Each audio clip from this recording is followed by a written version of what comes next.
Assalamu alaikum. I hope you all are fine. This is the second part of our first lesson, that is the king of all animals. Today we will start from the third paragraph of page number 8. Kindly keep open your books in front of you.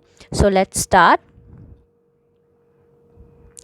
There were times, however, when Tiger got bored with deer and monkey and frog and turtle and ox.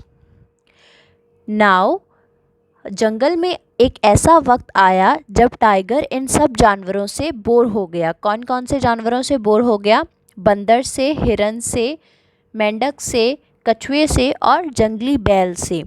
During those times tiger roared his dissatisfaction into the night and went looking for other prey. उन दिनों tiger जो है वो रात को धाड़ता था, चिल्लाता था और फिर वो किसी और शिकार को देखने के लिए निकल पड़ा। Now the similar meaning of the prey has been written here in the side column, that is an animal that is killed and eaten by an other. Prey हम उस जानवर को कहते हैं। उर्दू का मतलब है, प्रे का उर्दू मतलब है शिकार। The similar meaning tells us that an animal that is killed and eaten by an other is known as prey। मतलब ऐसा जानवर जो किसी और जानवर का शिकार बन जाए उसको हम prey कहते हैं। Now here is another word, that is dissatisfaction। The similar meaning of the dissatisfaction is not mentioned in the text, so you have to note it in your notebook। The similar meaning of the dissatisfaction is discontent और unhappy, मतलब ना खुश या फिर उदास। Now let's move further. One day tiger hide in the tall grass at the edge of the jungle, even there the grass shadows blended with his stripes and none could see him. एक दिन tiger जो है वो बड़े बड़े घास के पीछे बिल्कुल जंगल के आखिर में जाके छुप गया। यहाँ तक कि वो जिस घास के पीछे छुपा था उस घास का जो साया बन रहा था वो भी बिल्कुल उसकी बॉडी के ऊपर जो बैंड्स बने हुए थे या जो लाइंस बनी हुई थी। Now the stripes means the line और the band on the tiger's body. जो टाइगर की बॉडी के ऊपर लाइंस बनी हुई थी या जो बैंड बने हुए थे, बिल्कुल घास का जो साया है वो उससे मैच कर रहा था। The similar meaning of the blend is to mingle और टू मिक्स, मतलब बिल्कुल मिल जाना या एक जैसा लगना। तो जब टाइगर जो है वो घास के पीछे जाके छुप गया तो जो घास का साया बन रहा था वो बिल्कुल टाइगर की बॉडी के ऊपर जो बैंड्स बने हुए थे उनसे मिल रहे थे, मिक्स हो रहे थे, तो उस वजह से टाइगर को घास के पीछे कोई देख नहीं सकता था। Now let's come on to the page number 9। It was evening when a strange creature with a pointed nose and a bushy tail appeared, creeping quietly through the grass।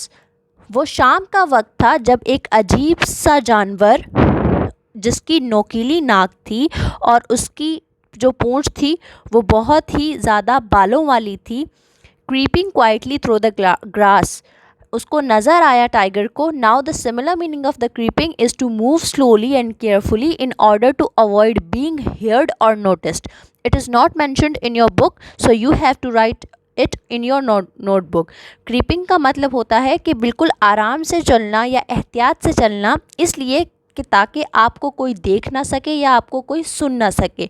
तो जब शाम हुई तो टाइगर ने देखा कि एक अजीब सा जानवर जिसकी नाक जो है वो नोकीली है और उसकी जो पूंछ है वो बिल्कुल बालों से भरी हुई है, उसको नज़र आया, जो कि घास से बिल्कुल आराम आराम से होता हुआ जा रहा था। Tiger watched the stranger, tiger ने उस अजनबी को देखा। He had heard of such a creature but he had never seen it before. उसने इस जानवर के बारे में सुना ज़रूर था लेकिन उसने उसको पहले कभी देखा नहीं था। Stories told of how difficult this creature was to catch but tiger welcomed the challenge.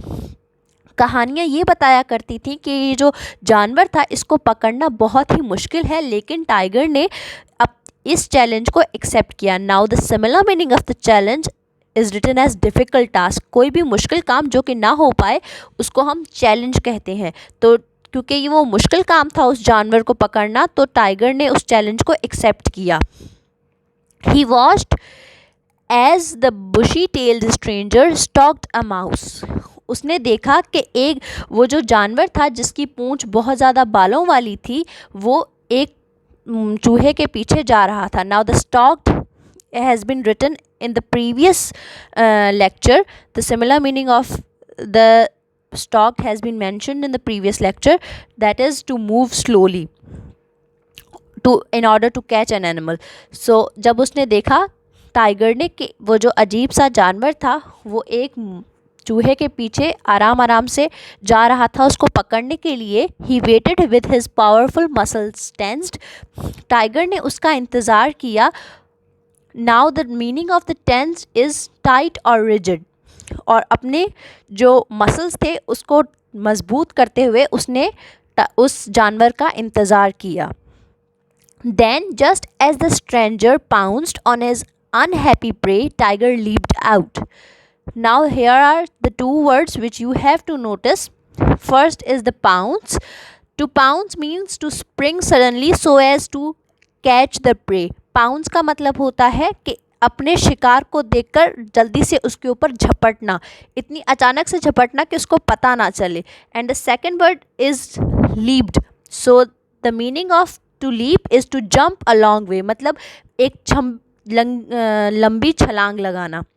सो क्या हुआ कि जब उसने टाइगर ने देखा कि वो जो जानवर है वो एक चूहे के पीछे जा रहा है तो उसने उसका इंतज़ार किया. फिर जैसे ही उस अजनबी ने अपने शिकार को जो कि चूहा था उसके ऊपर उसने जैसे ही हमला किया तो द टाइगर लीप्ड आउट, तो टाइगर ने उसके ऊपर छलांग लगा दी, लंबी छलांग लगा दी. The mouse darted away but tiger kept a firm grip on the stranger. Now the similar meaning of the dart is to run rapidly and the similar meaning of the firm is strong. तो जैसे ही शेर ने उस अजनबी के ऊपर छलांग लगाई तो चूहे ने मौका देखते हुए वहाँ से चूहा निकल गया, मतलब भाग गया. और शेर ने जो है मतलब जो टाइगर था उसने जो अपनी गिरफ्त थी उस जानवर के ऊपर बहुत ही मजबूत कर ली. Now how dare you cried the stranger in a great anger. तुम्हारी हिम्मत कैसे हुई, उस अजनबी ने बड़े गुस्से से चिल्लाया. How dare you bare your fangs and claws to me, fox king of all animals. तुम्हारी हिम्मत कैसे हुई कि तुमने अपने पंजे मेरे ऊपर गाड़े, तुम किंग ऑफ ऑल एनिमल्स. ये किसने कहा, उस जानवर ने टाइगर से कहा. Now the meaning of fangs means a large sharp tooth. जब टाइगर ने उसके ऊपर छलांग लगाई तो उसने अपने पंजे और अपने दांत जो है वो उस जानवर के ऊपर लगा दिए ताकि वो उसकी गिरफ्त से छूट ना पाए. King Indeed said tiger in surprise. उसने बोला बेशक मैं बादशाह हूँ, लेकिन उसने ये हैरत से बोला. What gives you the right to make that claim. तुम्हें ये दावा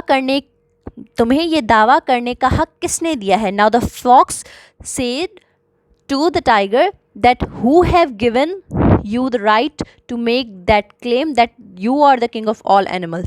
Now the similar meaning of the claim has been written here, that is a statement that something is true although others may not agree with it.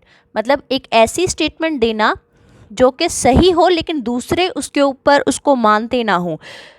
So now let's move further. जब उसने ये बोला कि तुम्हें किसने हक दिया है ये दावा करने का. Listen and know said fox. सुनो और जानो, लोमड़ी ने कहा. वो जो स्ट्रेंजर था या जो फिर जो अजीब सा जानवर था वो लोमड़ी थी. When I prowl the jungle, the deer fled in alarm, the monkeys swing to the highest branches, the frogs dive into the deepest pools, the turtles close their shells and hope to be mistaken for mere rocks. Fox ने उसे कहा. Now the similar meaning of the prowl is to move about restlessly in a search of prey. मतलब बिल्कुल आराम आराम से चलना अपने शिकार की तलाश में. तो लोमड़ी ने टाइगर से कहा कि जब मैं जंगल में अपने शिकार के लिए जाती हूँ तो सब जानवर मुझसे डर जाते हैं. कैसे डर जाते हैं. हिरन मुझे देखकर भाग जाती है, बंदर जो होते हैं वो बड़ी बड़ी शाखों के ऊपर छलांगे लगा देते हैं, जो मेंढक होते हैं वो तालाबों के अंदर गौते खाते हैं, मतलब या तालाबों के अंदर चले जाते हैं. यहाँ तक के जो कछुए होते हैं वो अपना खौल मुझे देखकर बंद कर लेते हैं. Now, this is the end of the second part of our lesson. In last, I have mentioned some similar meanings of the difficult words, so these words will help you to understand the lesson better. Now we will continue our lesson in the next lecture. Till then, Allah Hafiz.